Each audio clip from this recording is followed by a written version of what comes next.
গণঅভ্যুত্থানের platform আপনারা জানেন এখন জুলাই মাস চলছে এবং আমরা গতকাল দেখতে পেয়েছি ইতিহাসের ন্যাক্কারতম এবং বর্বরতম একটি হত্যাকাণ্ড আমারই দেশে হয়েছে এবং এই হত্যাকাণ্ড দেখে আমরা ফিরে যাই সেই প্রস্তর যুগে যখন মানুষকে পাথরের আঘাতে হত্যা করত এবং এই হত্যাকাণ্ড হওয়ার পর হত্যাকাণ্ড ঘটল 9 তারিখে, মিডিয়াতে আসলো 11 তারিখে এবং পরবর্তীতে আমরা দেখতে পেলাম এখানে একটা রাজনৈতিক শেল্টার যুবদল কর্মী কর্তৃক যেখানে ব্যবসায়ী খুন হলেন। এই সকল বিষয়ে গতকালকে আমরা দেখেছি যে আবার যেন আমার এই বাংলাদেশে জুলাই ফিরে এসেছে। দেশের সকল শিক্ষা প্রতিষ্ঠানে বিভিন্ন জায়গায় সবাই আবার রাস্তায় নামছে এবং এই নতুন জুলাইতে যারা নব্য স্বৈরাচার হয়ে উঠতে যাচ্ছে তাদের বিরুদ্ধে আবার মাঠে নামছে।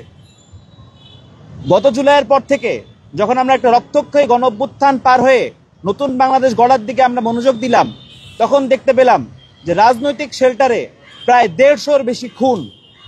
এগুলো আমাদের ইতিহাসের জন্য, আমাদের জন্য, আমরা যারা গণঅভ্যুত্থান করেছি, যারা গণঅভ্যুত্থান অংশীজন ছিল, ফ্যাসিবাদ বিরোধী শক্তি ছিল, সবার জন্য লজ্জার।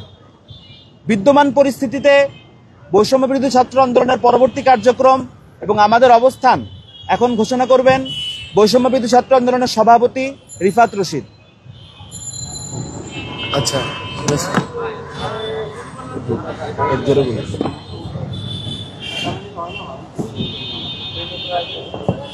আসসালামু আলাইকুম। আপনারা দেখতে পেয়েছেন বাংলাদেশ এখন আরেকটা গাজায় রূপান্তরিত হচ্ছে। আমরা জুলাইতে দেখতে পেয়েছি গত বছর বাংলাদেশকে কিভাবে স্বৈরাচারী শেখ হাসিনা গাজায় রূপান্তর করেছিল। পৃথিবীর অন্য কোনো জায়গার থেকে ফিলিস্তিনের গাজার যে পার্থক্য সেটা হলো সেখানে বুলেটের বিরুদ্ধে, অস্ত্রের বিরুদ্ধে, বেয়োনেটের বিরুদ্ধে, মিসাইলের বিরুদ্ধে সাধারণ মানুষ খালি হাতে লড়ে। আমরা ঠিক 1 বছর আগে জুলাইতে দেখতে পেয়েছিলাম এভাবেই বাংলাদেশের সাধারণ মানুষ খালি হাতে স্বৈরাচারী শেখ হাসিনার পেটোয়া বাহিনী, পুলিশ, ছাত্রলীগ সহ সবার বিরুদ্ধে খালি হাতে লড়াই করে কিভাবে বিজয় ছিনিয়ে এনেছে।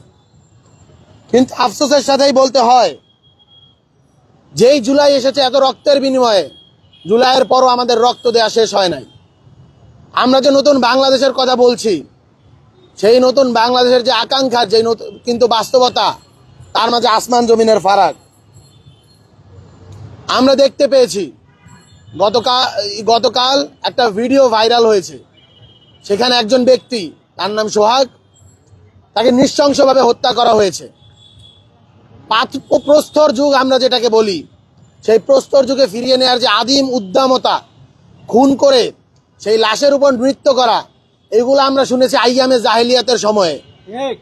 সেই আইয়ামে জাহেলিয়াত ফিরিয়ে আনার বাংলাদেশের যে অপচেষ্টা, যে ষড়যন্ত্র, এই ষড়যন্ত্র চলমান। আপনারা দেখতে পেয়েছেন প্রত্যেকটি খুন, প্রত্যেকটি এই যে ঘটনা, মামলার ঘটনা, এগুলোর পেছনে একটি রাজনৈতিক ইন্ধন জড়িত। রাজনৈতিক শেল্টার ছাড়া এই ঘটনাগুলো আসলে ঘটতেছে না। এই রাজনৈতিক শেল্টার, এই রাজনৈতিক শক্তি আসলে তৈরি করছে এই ধরনের হায়নাদের, এই ধরনের দানবদের। আমরা দেখতে পেয়েছি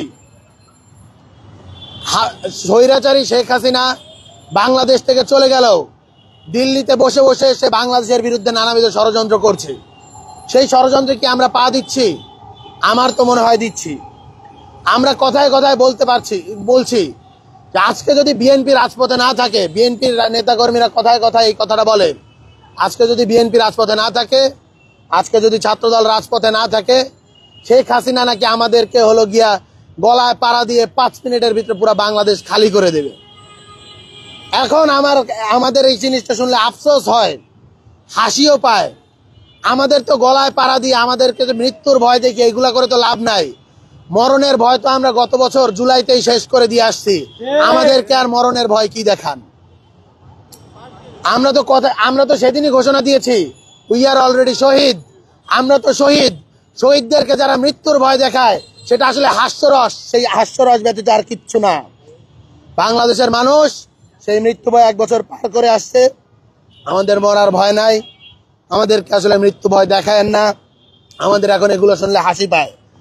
বরং আপনাদেরকে বলবো, বাংলাদেশের স্বার্থে সকলেই জুলাই যেভাবে আমরা সকলে একসাথে রাজপথে ছিলাম সেভাবে ঐক্যবদ্ধ থাকুন। দেখুন, কথাগুলো আমি জানি একটু কড়া হয়ে যাবে, কিন্তু এরকম একটা খুনের পরে এই কথাগুলো বলতেই হচ্ছে। বাংলাদেশের এই মুহূর্তে সব থেকে বড় রাজনৈতিক দল বিএনপি, তার নেতা তারেক রহমান। আমরা দেখতে পেয়েছি ফ্যাসিবাদী শেখ হাসিনার আমলে তারা নানাবিধ কর্মসূচি ঘোষণা দিয়েছে। তারেক রহমান নিজ মুখে 31 দফা দিয়েছেন। তারেক রহমান 1 দফা ঘোষণা করেছেন, অসহযোগ আন্দোলন ঘোষণা করেছেন। অথচ তিনি মানুষদেরকে জনগণকে কানেক্ট করতে পারেননি, এমনকি তার নেতাকর্মীদেরকে কানেক্ট করতে পারেন নাই। এই 1 দফা কিন্তু আমরা জুলাইতেও দিয়েছি, অসহযোগ আন্দোলন আমরা জুলাইতেও দিয়েছি, আমরা 9 দফা জুলাইতেও দিয়েছি। মানুষ শয়ে শয়ে, হাজারে হাজারে, লাখে লাখে, কোটিতে কোটিতে স্বতঃস্ফূর্তভাবে আমাদের ডাকে রাজপথে নেমে এসেছে। কেন বিএনপির লিডারশিপের ডাকে এই মানুষগুলো রাজপথে আসলো না? আপনারা দেখতে পেয়েছেন 28 অক্টোবর কয়েক লক্ষ মানুষ কিন্তু পল্টনে জড়ো হয়েছিল। সাউন্ড গ্রেনেড আর টিয়ার শেলের শব্দ শুনে তারা ছত্রভঙ্গ হয়ে গিয়েছে। অথচ এই ছাত্র দলের নেতাকর্মীরা, এই যুব দলের নেতাকর্মীরা, এই বিএনপির নেতাকর্মীরা যখন ছাত্ররা জুলাই গণ অভ্যুত্থানে তাদেরকে ডাক দিয়েছে, হাসি মুখে তখন গুলি খেয়েছে। এর কারণ কি? এর কারণ যখন পল্টনে যারা স্টেজে বসেছিল, ওই স্টেজের যে লিডারশিপ, সেই লিডারশিপের উপর এই বিএনপির, এই ছাত্র দল, এই যুব দলের নেতাকর্মীরা আস্থা রাখতে পারে নাই, তাই তারা ওই সময় পল্টন ছেড়ে দিয়েছে। অথচ এই ছাত্রদের এই জুলাই গণ অভ্যুত্থানের যে নেতৃত্ব, তাদের এই নেতৃত্বের উপর আস্থা রেখে তারা 2 হাত বুকে প্রসারিত করে, আপনারা ওয়াসিমকে দেখেছেন, আপনারা আবু সাইদকে দেখেছেন, আপনারা মুগ্ধকে দেখেছেন। বিএনপি 400-র অধিক তাদের শহীদের নাম দিয়েছে। তারা কিন্তু এই জুলাই গণ অভ্যুত্থানে শহীদ হয়েছে এই লিডারশিপকে কেন্দ্র করে। এর কারণ এই মানুষগুলাও জানে, যারা পল্টনে ছিল তারাও জানে, তাদের স্টেজে যে লিডারশিপটা বসে রয়েছে, এই লিডারশিপেরা স্বৈরাচারী শেখ হাসিনার সাথে অনেকেই চুক্তি করে, আতাত করে তাদের ব্যবসা টিকিয়ে রেখেছে। তাই দেখা গিয়েছে অনেকের অনেক কিছু হলেও তৃণমূলের কর্মীরা যখন বাড়িতে যেতে পারতো না, বছরের পর বছর জেলে পৌঁছতে হতো, এরা আরাম আয়েসে তাদের জীবন কাটিয়েছে। আমরা একটা কথা স্পষ্টভাবে বলতে চাই, ফ্যাসিবাদী ব্যবস্থার বিলোপ, নতুন রাজনৈতিক বন্দোবস্ত বিনির্মাণের আকাঙ্ক্ষা, সেই আকাঙ্ক্ষা থেকে আমরা একটি নতুন বাংলাদেশ সৃষ্টি করেছি। সেই বাংলাদেশে নতুনভাবে আমরা কাউকে ফ্যাসিবাদী হয়ে উঠতে দেব না। সম্মানিত সহযোদ্ধাগণ, আমরা জুলাইতে শুনতে পেয়েছি ছাত্রলীগ, যুবলীগ, আওয়ামী লীগ, শেখ হাসিনা বলতো এই যে যারা আন্দোলন করতেছে এদের মাঝে কোনো সাধারণ শিক্ষার্থী নাই, সব ইশরাকের কর্মী, সব যুব দলের কর্মী, ছাত্র দলের কর্মী, সব শিবির, সব এগুলা জঙ্গি টেরোরিস্ট বানানোর জন্য আমাদের অপচেষ্টা চালানো হয়েছে।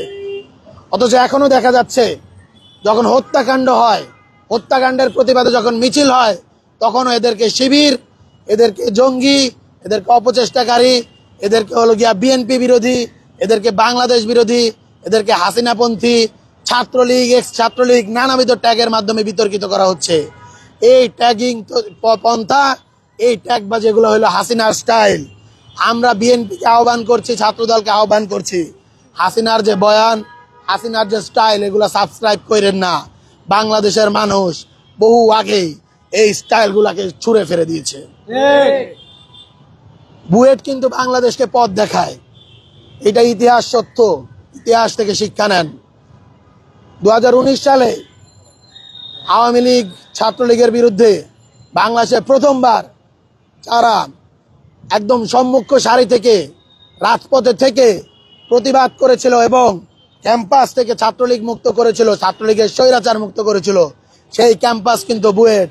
6 বছরের মাথায় দেখা গিয়েছে সেই বুয়েটের লিগেসি, বুয়েটের সিলসিলা ধরে বাংলাদেশের থেকে ছাত্রলীগ, আওয়ামী লীগ, যুবলীগ, পেটুয়া বাহিনী সবগুলো কিন্তু বর্ডারের উপরে দিল্লিতে গিয়ে পালিয়েছে।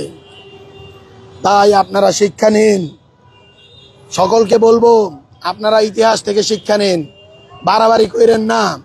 বাড়াবাড়ির ফল বাংলাদেশে কোনোদিন মিষ্ট হয় নাই। এবার একটা কথা আপনাদেরকেও বলতে চাই, আপনারা যারা মিডিয়ার বাইরে আছেন, মিটফোর্ডের ঘটনা ঘটেছিল বুধবার দিন 9 তারিখ, অথচ আমরা এটা দেখতে পেয়েছি কবে? মিডিয়ায় 11 তারিখ। 48 ঘন্টায় এই ফুটেজ আপনাদের কাছে ছিল, আপনারা এটা পাবলিক করেন নাই। আমরা কোনো নিউজ মেইন স্ট্রিম মিডিয়ায় এই ভিডিওটা দেখি নাই। এর কারণটা কি? আমরা দেখেছি আপনারা কিন্তু আমাদের জুলাইয়ের যে ভিডিওগুলো, হত্যাকাণ্ডগুলো সামনে এনেছেন, আপনারা জানেন যারা যারা ভিডিও করতে যেতেন, রিপোর্ট করতে যেতেন, তাদেরকে রাত্রে 9টার পরে ডিজিএফআইয়ের কাছে, আওয়ামী পেটো বাহিনীর কাছে হাজিরা দিতে হইতো। আপনারা যে রিপোর্ট করতেন সেই মেমোরি কার্ড জমা দিয়ে আসতে হতো। অনেকে রিপোর্টগুলা জমা দিতে পারতেন, সারাদিনে রিপোর্ট করতেন, কিন্তু সেইটা ব্রডকাস্ট হইতো না, টেলিকাস্ট হইতো না, পাবলিক হইতো না। এখনো সেই একই জিনিস দেখা যাচ্ছে। 48 ঘন্টা পরেও আমরা কোনো প্রকার পাবলিকেশন সেটা দেখতে পাই নাই। এটা বড় আফসোসের কথা।